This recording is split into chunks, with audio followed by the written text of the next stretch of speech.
صحيح سبحان الله. بسم الله الرحمن الرحيم. الحمد لله والصلاة والسلام على رسول الله. والعصر إن الإنسان لفي خسر إلا الذين آمنوا وعملوا الصالحات وتواصوا بالحق وتواصوا بالصبر. Does it work?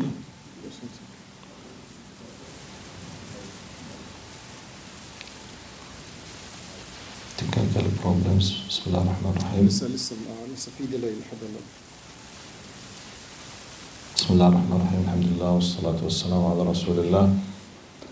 إن الحمد لله نحمده سبحانه ونستعينه ونستغفره ونعوذ بالله من شرور أنفسنا ومن سيئات أعمالنا. من يهده الله فلا مضل له. تمام؟ طيب. Today is our session number 94. Last time we started with the first part of the conquest of Makjah.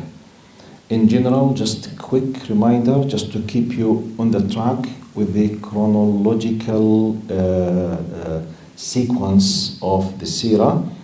Muhammad sallallahu alayhi wasallam, in the 6th year, he did what we know as the Treaty of Al-Hudaybiyah. Part of the treaty was anyone would like to be an ally to Quraysh or Muhammad sallallahu alaihi wasallam, it's up to them. So Khuza'a, which used to have, some of them they are Muslims, some of them still they are Mushrikeen, they decided to be an ally to Muhammad sallallahu alaihi wasallam. Banu Bakr, they decided to be with Quraysh. Part of the treaty, in addition to other many parts that we highlighted, that when you say alliance, anyone they are protected, which means it's a compulsory on their friends or their allies to protect them if they are attacked. So it happened that Banu Bakr and Khuza'a, now we have Quraysh and Muhammad sallallahu alaihi wasallam in Medina. Mecca and Medina, Quraysh and Muhammad. Banu Bakr and Khuza'a. Banu Bakr and Khuza'a, they used to have a lot of troubles before Islam. Okay? So now it happened after about 1 year and a half from the treaty that Banu Bakr, they did a very, very wicked step and they attacked Khuza'a and they killed some of them and they pushed them to the Haram. So the first disaster they did, it was that they killed them, out of a sudden without, making them aware that they will do. Second disaster, they pushed them to the Haram. Even with the Mushrikeen for hundreds of years, no one used to kill anyone inside the Haram. It was a sacred place. Even, from the old tradition of Ibrahim alayhi salam. They used to stop fighting in these 4 months and they used not to touch anyone inside the Haram. It's like a very, very sacred place. Yet, it's not just they broke this custom or this sacred, let's say, law. They did it. They killed them and Quraysh, they supported them with men and weapons. So it was like multi-disasters. So Khuza'a came to Prophet Muhammad sallallahu alaihi wasallam and the representative of them, he asked Prophet Muhammad sallallahu alaihi wasallam the help. Then he said, Nusirta ya Amr ibn Salim, you've been given the victory. So Prophet Muhammad sallallahu alaihi wasallam, he was not planning to, because the treaty was 10 years. Subhanallah, sometimes the wicked person, the bad person who's having the power or the bully, he thinks by bullying others, he will gain more power. Sometimes this final step of bullying could be the beginning of the end. You know what I mean? The beginning of the end. Quraysh at that time, it was the top in terms of prestige, number, weaponry, and power. So when they did what they did by supporting against all kind of customs and ethics and treaties, they thought, when you have the power, generally the people in the world, they say, might is right. Which means, if you have the power, whatever you do will be right because you have the power, which is against all kind of ethical standards. But they did it. They did not know what's happening now behind the scene by the will of Allah. By this step, now it was an ethical obligation on Muhammad sallallahu alaihi wasallam to punish them. He was not planning to do so. But they killed, they shed blood, They broke all kind of ties and leaders, so they have to be punished. Even though they deserve to be punished, yet Muhammad ﷺ came, he conquered them, he made the conquest, but he did not make mass, they deserve, by the way. If he decided to do it, they deserve. But as we know in general what he did, he came with 10,000 soldiers, with different units. All of them, they were fully equipped. They came from different, gates of Mecca. And the general, and by the way, when you go to the details, Mecca contains thousands of people. It's a city. It's the largest city in Arabic Peninsula. It's not a small village. So you can't guarantee that everyone, they were saying, من دخل دار أبي سفيان فهو آمن, which means if من دخل داره أو من أغلق بابه فهو آمن. You will be fully secured if you closed your door, which means if you don't hold, any kind of weapon against our army, no one will touch you, which is something unique in the history. Just stay at home, no one will touch you, which means an insurance, a security. من دخل دار أبي سفيان فهو آمن. If you go to the house of Abu Sufyan, you are in a secure place. Some people, they refused, so they did fight. So they were killed. And a small number from the Muslims, they were killed as well. For example, the unit of Khalid al-Walid radiallahu anhu, 2 soldiers, they were killed while fighting. So, but very, very small number. And a very small number out of thousands of people, Prophet Muhammad declared that their blood would not be protected. They had they have the sentence of, they were sentenced to death because they were in the top criminality. Like when they say, for example, they will give general pardon except for example, the top criminals who made the massacres, for example, okay? So about 7, some narrations, 7 of them, 6 of them, 10 of them, this very small number. The thousands of them, they were forgiven by Muhammad sallallahu alaihi wasallam with the very well-known speech that he said, قال ما ترون أني فاعل بكم, when he faced them, these big numbers. Okay, what do you think I'm gonna do with you? قال أخ كريم وابن أخ كريم. You are a generous, honored brother and the son of a generous, honored brother.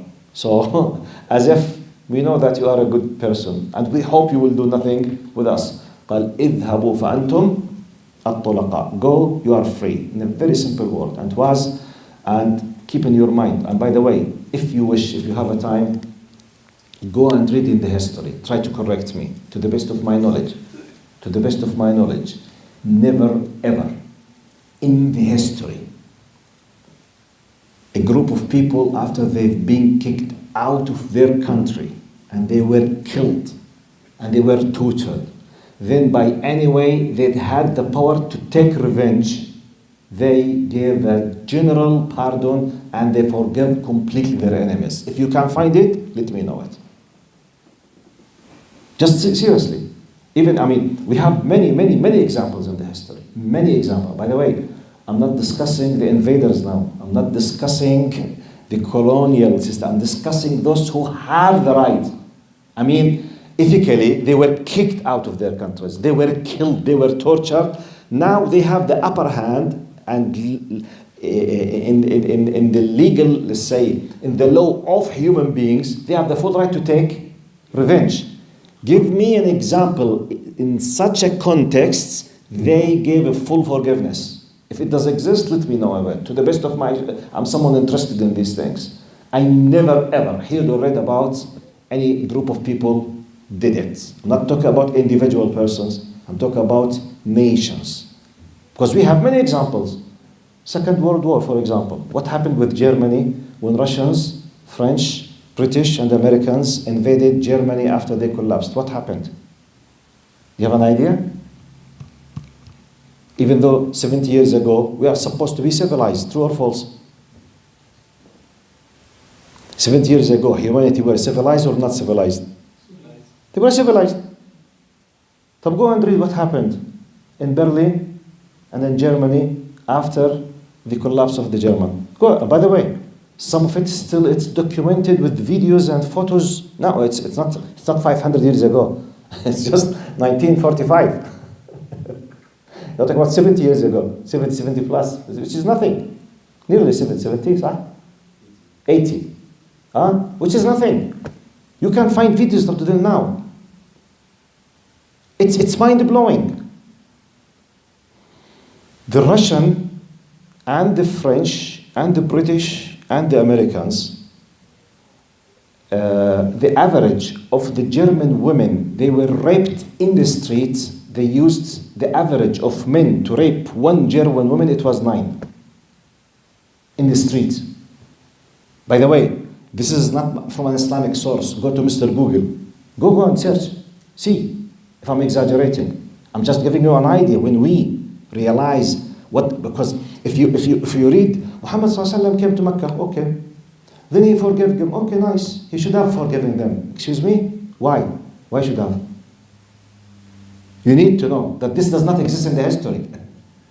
He was a prophet. You need to know that. The highest level and top level of ethicals and manners, which does not exist. You need to challenge by this. If it does exist, show it to me. Tell me about it. Something that we agree. They agree upon that it happened. So when you put the thing in the context, you will evaluate, the value of the thing will be, different completely. Type. So some of the details now. Allahumma salli ala Sayyidina Muhammad.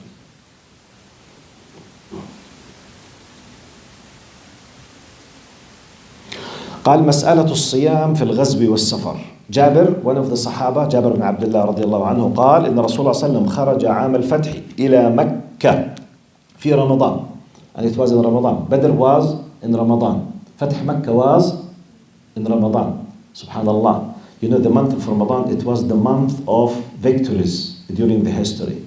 If I'm not mistaken, Fath al-Quds by Salah ad-Din was in Ramadan as well. Please, if you can check it just very quickly, just to make sure that my memory is not, I don't have a leakage now, okay? But just make sure. But Ramadan, it was used to be called the month of victories during the history. And make sure from Ain Jalut as well, with Qutuz and the Tatar, the Mughal, please. Just both of them, Salah ad-Din and returning the Jerusalem from the Crusaders, and Ain Jalut, both of them. At least one of them in Ramadan. But the point, now قال رسول الله صلى الله عليه وسلم خرج عام الفتح إلى مكة في رمضان فصام حتى بلغ كراع الغميم فصام الناس ثم دعا. He left al-Medina while fasting. When he reached a certain place, he stopped and then he broke his fast. What did he do? قال ثم دعا بقدح من ماء. He asked for a cup of water. قال فرفعه حتى نظر الناس إليه. He held it up till everyone was able to see. قال فشرب. This is what he do. He wanted to make sure that it's allowed for you now to break your fast because you're in a very difficult situation. Bismillah. I wasn't planning a drink, so it will be part of the drama. Yes. اللهم صل على سيدنا محمد. قال فرفعه till everyone, he held it up, everyone was looking. قال فشرب ثم قيل له بعد ذلك إن بعض الناس قد صام. He was told, Ya Rasulullah, some of the soldiers from your companions, they insisted to stay or to keep fasting. They did not break the fast. قال أولئك العصاة أولئك العصاة. They are the sinners, they are the sinners. There's a big message now here. Big message.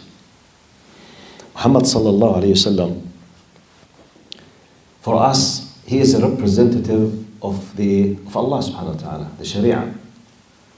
The ritual worships, such as fasting and the prayer and the things that to do or not to do in many aspects of our life, we follow the sound evidence of what to do and what to do. It has nothing to do with our feelings or emotions.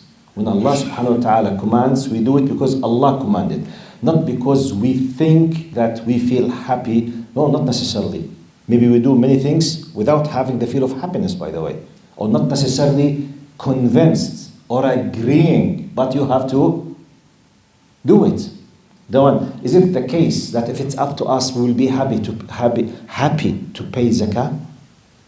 Forget haram and halal now. If it's up to us, do you think every single believer by default will be happy to give money? Do you think? No. It's compulsory, yet 90%, if not 95% of Muslims, they don't pay the zakah. I'm not talking about sadaqah, I'm talking about zakah, which is the compulsory. How many Muslims, by the way, when I speak zakah means exactly like you when you have a company and you have accountants and an audit to do your taxation by $1 for the full year to pay it exactly, or otherwise you will go to jail. I ask you, what is the percentage of people around you who pay the zakah with this sense? They said they do a full accounting for everything they have to pay the zakah. How many? 100% they pay. Those who pay the zakah in this way. From my experience dealing with thousands of people, more than 90% they don't do it. They don't do it. What if, so even though it's compulsory, if it's not compulsory, maybe you'll find 0%. Maybe 1 in 1,000 will do it as a sadaqah. I'm not talking about sadaqah. This is compulsory. Compulsory means, just to give you an idea, quick idea. People of the Gulf, just if we could, Saudi Arabia, I'm not talking about governments now, I'm speaking about the people, okay? About 10 years ago, to the best of my knowledge, if I'm not mistaken, Saudi Arabia, they have either 5 or 7,000 multimillionaires. United Arab Emirates, I don't know the number, but with Kuwait, so I remember reading, I forgot the name because it was a special zakah research for a special conference. I forget the number, but it was like an official estimate that the zakah could be just from a certain number of Gulf states, not the states, the people. I think about 15 years ago, it was on a yearly basis something around 84 billion. I'm not talking about Muslim world now. Okay, for your information, I was attending a meeting. I was like a mediator between two people, not them. I was just listening to a discussion here in Canada.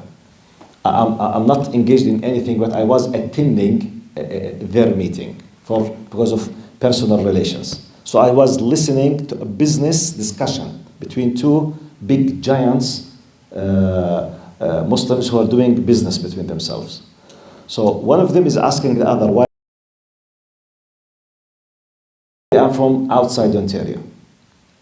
So one of them, he said, we want to do some kind of endowment for Muslims in this area, and we are looking for some kind of investment for the elderly people. We have like a special place for such and such and such. He said, so we were looking, we went to a special government bank. We asked them, we need to do a research. We will pay you. We want you to give us, if you don't mind, by law, the wealthy people in our city from Muslims. We want to contact them officially so that we can bring investment, because we can't control that in any way. Then the bank told them, he said, actually, we did this research for one of the universities for an official reasons, and we have a result. I said, what is it? I'm listening now to this discussion. They said 10 families from Arab origins, 10 families in that city, they own $2.1 billion. 10 Arab Muslim families in one Canadian city, in one of the provinces in Canada, officially they own more than 10 families, which could be the total number of the 10 families, 120 persons. They own $2.1 billion. They are Arabs. When I mentioned this to some people in Ontario, they say, who they have double of this from Pakistani and Indian multimillionaires in Ontario. Dozens, billions. Do you know what does it mean if Muslims pay the zakah in a proper way for a proper place? You can't even imagine. You can't even imagine. Why I'm saying that? Here, Prophet Muhammad said, قال أولئك العصاة أولئك العصاة. They are the sinners, they are the sinners. But Ya Allah, fasting in the month of Ramadan for the sake of Allah. No. You have a more important rule now. It is prohibited. You were taken, break the fast. This gives you an idea that we are ummat ittiba'. We are a nation of following, which means whatever وما كان لمؤمن ولا مؤمنة إذا قضى الله ورسوله أمرا أن يكون لهم الخيرة من أمرهم. When Allah subhanahu wa ta'ala and His messenger, they give us the commandments, we have no choice but to follow. The same thing, for example, now, month of Ramadan, it's a compulsory act of worship to fast. If you became sick and you need deliberately the medicine, if you don't break your fast, you are sinful. What? Yes. And this happened in many times. We used in Faculty of Sharia, always in the month of Ramadan, we receive questions from sisters in specific, especially in the last 10 days. You know, they're commanded by Allah subhanahu wa ta'ala. Males and females, they are commanded to pray and fast. Females, they have sometimes some certain conditions because of the time of the period. It will be prohibited to pray and fast. So some of them, they feel bad, especially in the last 10 days. Emotionally. Wow, Ashr al-Awakhir, I'm not even allowed to fast. But do you know when you stop fasting, you will be rewarded because you are following the commandments? What? The idea is not the fasting, the idea is what? Follow the commandments. So the idea is, I want to fast. I know, you want to fast because Allah commanded. Now Allah commands not to fast. It's prohibited. Excuse me? Yes. For you as a female, it's prohibited. Haram. So you will have an ajr when you follow, and when you have an ajr when you don't do it because you are following. So we need to understand this. Islam. This is the beauty of Islam. Subhanallah. We understand such rulings from this because he took it, he held it up, he made everyone sees in the midday of Ramadan, he broke the fast and he said, when he knew that they are the sinners, they are the sinners. طيب, اللهم صل على سيدنا محمد. And by the way, when we understand some of Islamic legislations within its context, you will not forget it. Now, if we are in a fiqh session just, and it was one of the 5 or 10 things that we are taking, maybe you will forget it. But when you take it in its context, that it was in the time of starting going to Mecca from Medina for the ghazwa of the conquest of Mecca, Prophet Muhammad ﷺ did that legislation or that hukum, subhanallah. It will be fixed in your mind. طيب. Hatib bin Abi Balta'a. We said it, and it has a very beautiful messages now. Hatib is one of the great Sahaba. He attended Badr. Look what happened when the weakness of the human beings, even the Sahaba. We need to understand that the fact that you are a believer does not mean you are ma'soom. You know the meaning of this word, non-Arabs? What do we mean when we say isma or ma'soom? Have you heard this terminology in Arabic? I'm asking non-Arabs now. You know when we say ma'soom or isma, what do you mean by it? Free from sins. Free from sins. Good, yes, protected. You know, but we believe that prophets, they are ma'soomin. They have a full protection from committing sins. But by the way, not protection from committing mistakes, committing sins, anything that goes against the revelation. But they commit mistakes.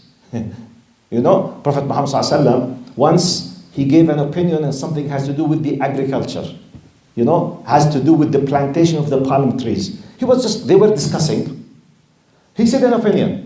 He said, oh, I think why not to do such and such. They thought that is a revelation, so they did not do it.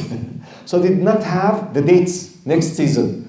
Say, Ya Rasulullah, when you said, he said, no, I was just, I was just, chatting with you. They said, oh, so sometimes it's a mistake has to do with the agriculture aspect, has nothing to do with the revelation. Could be a mistake. And sometimes they might do what we say, khilaful awla, which means they do less better than what should have done. But it's not a sin. Like for example, abasa wa tawalla an ja'ahul a'ma. When Allah subhanahu wa ta'ala said Abdullah ibn Maktoum, who was a blind,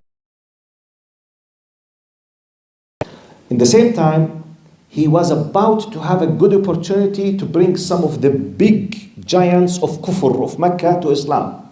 So he came at that moment, he did ijtihad, Prophet Muhammad, he did the balance. He said, okay, this is from my people, I will speak with him later.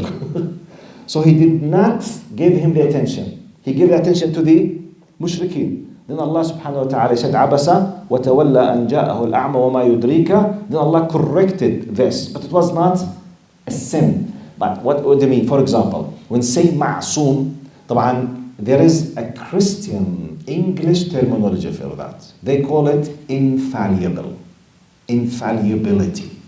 They use it, by the way, this is a very well-known Christian terminology. We use it in translation, but it's used by the Catholics for the Pope.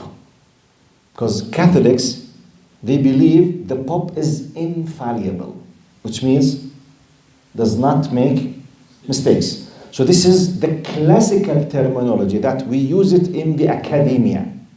But the people, they don't use it mainly, so it's very strange, infallible. What does it mean? But this is the classical term, infallible, which is, or infallibility for isma.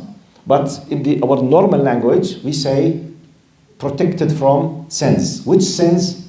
The sins that goes against the status of prophethood. قال ما يتعارض مع مقام التبليغ, such as lying. It's impossible for a prophet to lie. Committing fahisha, cheating, okay? It's impossible because it goes completely against the status of prophethood. Prophethood basically, it's based on credibility and honesty and trustworthy. So he's fully protected from committing anything. Anyway, but why I'm saying that? We are not infallible. The fact that you are a believer does not mean you might not face some times of weakness or defects or difficulties. We have ups and downs. This incident will give us hope now. So let's read it together, inshallah. قال, the story of Hatib bin Abi Balta'a.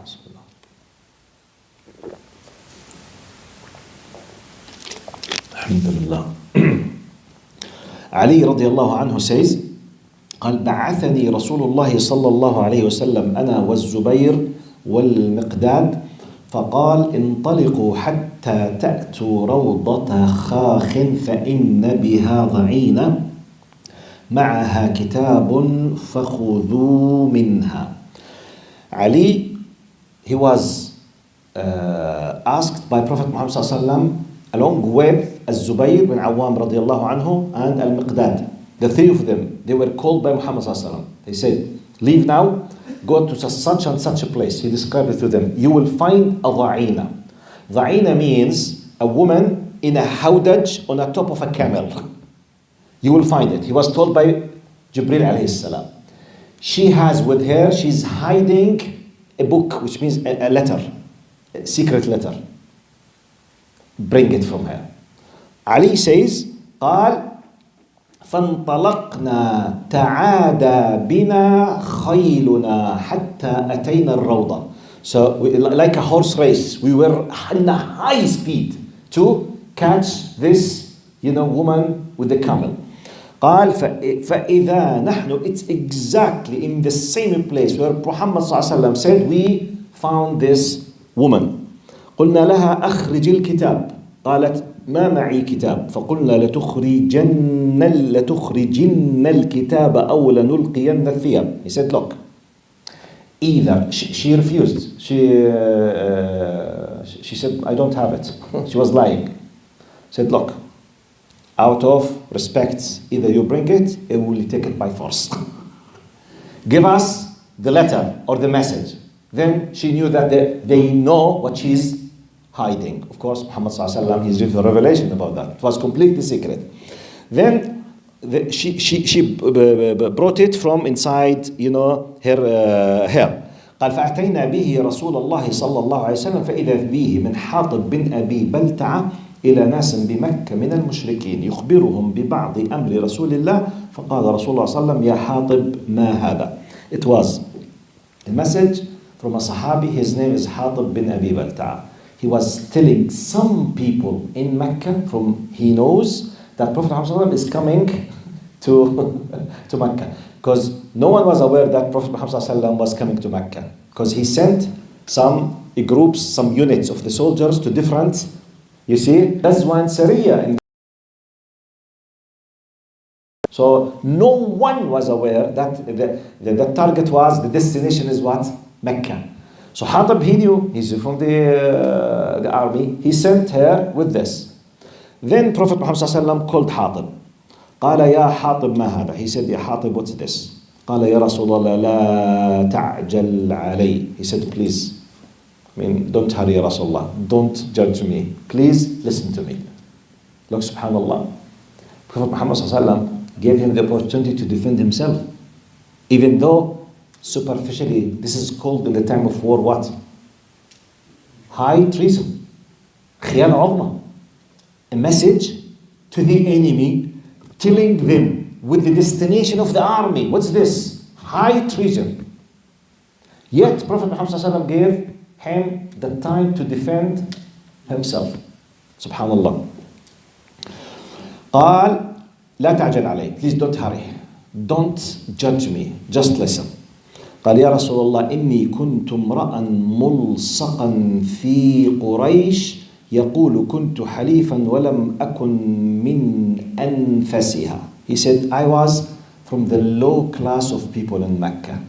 I was protected by the people of Mecca, which means in their context means I did not have this big clan or big family of protection. I was from a very humble family, which means no backing system for me. So I had to be an alliance for some strong people to protect me. He says, he continues, قال ولم أكن من أنفسها. I did not have that kind of prestigious status like others in Mecca. وكان من معك من المهاجرين من لهم قرابات يحمون أهليهم وأموالهم. Some of the immigrants with you from Mecca, they used to have behind them their families who are protecting their relatives and their money. I'm not from those. Which means if anyone wants to take revenge from you, they will kill everyone I love there.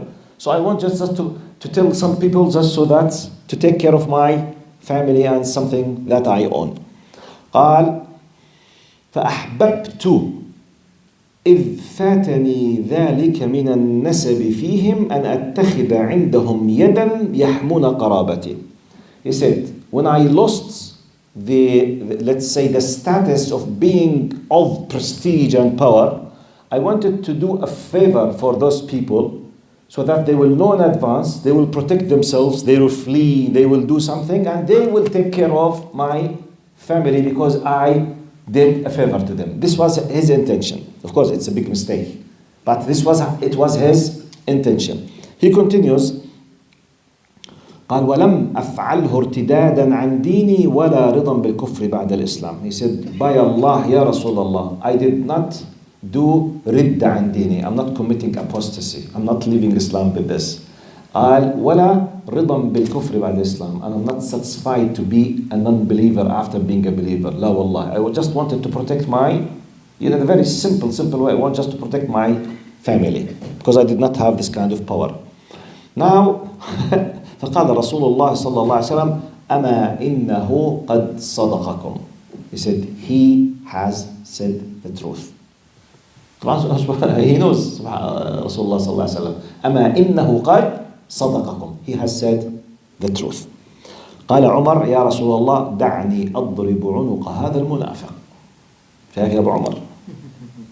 عمر رضي الله أبو عمر. We have two Abu Umars now sitting together. You see Umar? يا رسول الله دعني أضرب عنق هذا. يا رسول الله, give me the permission to chop the head of this hypocrite. Umar does not waste time. Action. Immediately. Chick, boom, that's it. يلا اللي بعده. دعني أضرب عنق هذا immediately. قال يا رسول الله, let me, chop the head off this hypocrite. فقال, look how Muhammad ﷺ replied to. This is the core message of today. Then we will see the ayat that Allah has revealed because of this incident as a general rule for us. But now Prophet Muhammad replied to Umar. Umar, he said, قال إنه قد شهد بدرا وما يدريك لعل الله اطلع على من شهد بدرا فقال اعملوا ما شئتم فقد غفرت لكم. He said, Ya Umar, he has witnessed Badr. You never know. Maybe Allah has said to those who witnessed Badr, do whatever you want to do because I have already forgiven you. It's a metaphorical, rhetorical expression which means they have a very, very, very high credibility in the sight of Allah subhanahu wa ta'ala. They have a special status. Subhanallah. This gives you an idea to prepare yourself to the following. You can build a credibility in your relation with Allah. Excuse me? So can I be from the VIP? Yes. Can I have a special status? Yes. Even when I make mistakes? Yes. What? Yes, yes. This gives you the evidence. Subhanallah. In a very simple, humble way. Very simple. We, as a human beings, if someone all the time, one of your friends, let's take this, a closer friend to you, always he's helping, always he's supporting, always he's protecting, always, whatever you need, he's always there. And one of the times he made a mistake. This is friend number one. Friend number two, who did this same mistake in the same time, but the other one never ever did anything good for you. Do you think your reaction will be the same with the two? It's impossible. Why should I? This person proved in tens of times since 15 years they were the best. But he did make a mistake, yes. But compared with the 1,000 good thing he did, simply you will forgive him. Why not? He deserves. He has what? Credit. He has a credit. The other one, why should I? Maybe I will do it, but why should I? He does not deserve. I'm just giving you the idea simple. So by the way, Allah subhanahu wa ta'ala, depending on this, those who witnessed Badr, they have special status. But how can I benefit from this? Do your best to have a special status with Allah. What? I will give you another evidence. من صلى الفجر في جماعة فهو في ذمة الله. The one who prays the Fajr, okay, in a collective manner, as a jama'ah, he will be having a special protection from Allah. في ذمة الله. Even by the way, the word dhimma, it means protection, backing, support, blessings, and protection. Dhimma. I mean, the word we use it in human beings. When I say فلان في ذمتي, he's under my full care and protection. Whatever happens to me, I'm the one who's in charge. When Allah says, I am in charge of you today with whatever you need, what does it mean this? This you will have it in case if you do what? Pray the Fajr Jama'ah. But the one who decided not to pray the Fajr Jama'ah, will he be enjoying this status? No. Is this a credit or not? The one who respects his parents. Okay, with the other believer, he's not a kafir. Believer does not respect the parents. Do they have the same credit? No. So we can have a very nice lesson from this. لعل الله قد اطلع عليه فقال اعملوا ما شئتم فإني قد غفرت لكم. You never know, Ya Umar, which means calm down, Ya Umar, calm down. Try to give the people what they deserve when they make mistakes. He is a true believer, but however, he made a mistake. This is something very important because sometimes believers between terms, people of the masjid, someone might make a mistake. It should not be the case just to break the bones immediately. Habib istanna. He's one of the great people with you. He used to pray with you. But, okay, he made a mistake. I saw him with a girl at night in the pub. Ya عمي, do sitr, inshallah, close the file. خلاص. Maybe he made a mistake. Yes, it could. It happens. He's not a sahabi. It could happen. Sitr. Allah subhanahu wa ta'ala from Asma as-Sittir. Protect, just close the file, don't speak. Don't say, hey, you know what I've seen yesterday? Blah, blah, blah, blah, blah, blah, blah. Shh. Make dua for him. You never know when you will do the same. You never know. Many people, they face a lot of psychological, emotional difficulties, ups and downs, and they do make mistakes. Yes, it happens. Subhanallah. Yeah, many stories we know. Ma'iz wal-Ghamidiyya radiyallahu anhuma. A Sahaba and Sahabiyya, they committed the zina in the time of Prophet Muhammad sallallahu alaihi wasallam. They came and they admitted in the time of Prophet Muhammad sallallahu alaihi wasallam. Yes, so it happens. It happens. Now, because of this, after Prophet Muhammad sallallahu alaihi wasallam said this to Umar about Hatib, Allah subhanahu wa ta'ala revealed, قال يا أيها الذين آمنوا. Look to the general ruling now. I will read the ayat, give the tafsir, and I will finish the dars of today, inshallah.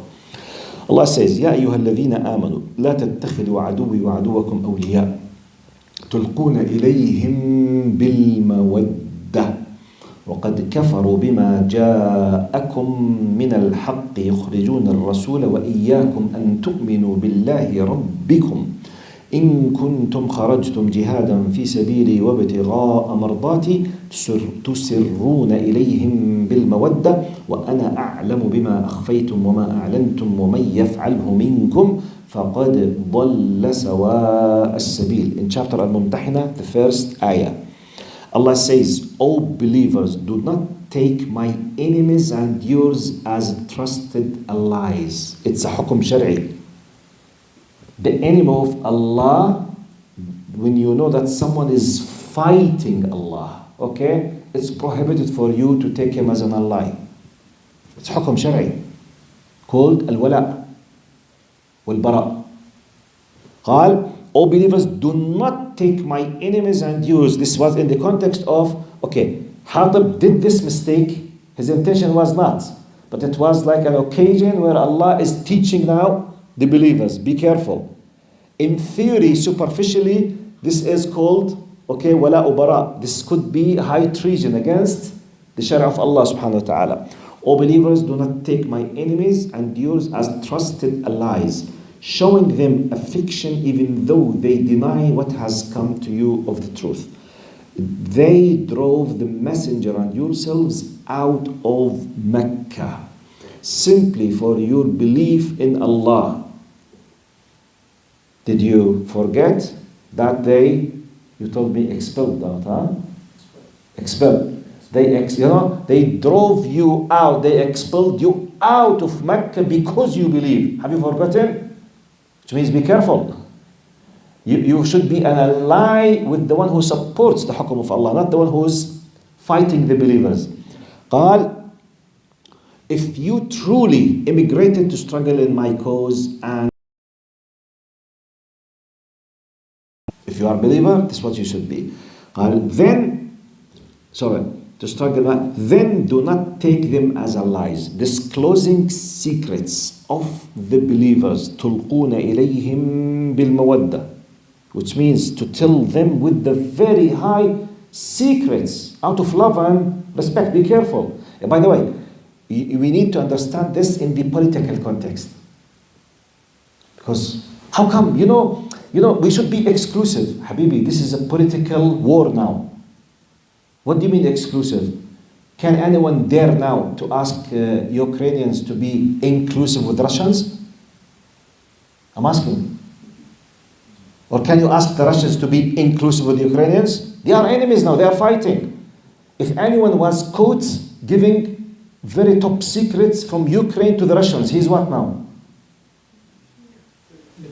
He's a traitor, high treason, and top criminality. This is not the time to talk about inclusion. We should be inclusive. Inclusive meaning, Habibi. This is the enemy who's coming to kill you. You need to protect yourself and your secrets. Because sometimes you always will find some, I'm sorry for there's some idiots who will say, inclusive. Habibi, this is time of war. at that time. This was the time of going to conquer Mecca. Politically, it's time of war. قال, disclosing secrets of the believers to the pagans out of affection for them. When I know best whatever you conceal and whatever you reveal. And whoever of you does this has truly strayed from the right way. This is the whole idea, the concept of loyalty and disavowal in Islam. Which means when you say the loyalty and disloyalty for Islam, for the believers and the non-believers. So it's a very serious one. From one aspect, the good news or the glad tidings, when you make a mistake, if you have a credit, don't worry. May Allah subhanahu wa ta'ala help you. From the other aspect, don't play these games with your faith. Be careful. Because supporting the enemy who are killing you, it's an act of treason. But by the way, not religiously, logically, humanly and politically, which everyone agrees upon. And no one can disagree with that. But because Islam is a system of life, it covers all aspects of our lives. Wallahu a'lam. Next time, inshallah, we will start with, inshallah, continuing the beautiful discussion that happened between Al-Ansar and Rasulullah sallallahu alaihi wasallam. They thought that when he returned back to Mecca, he will stay in Mecca and he will leave them. We had a very, very beautiful, emotional, very touchy to the heart happened between the Ansar and Prophet Muhammad sallallahu alaihi wasallam. This is like a teaser for the upcoming session of our new episode. See you next time. Assalamu alaikum.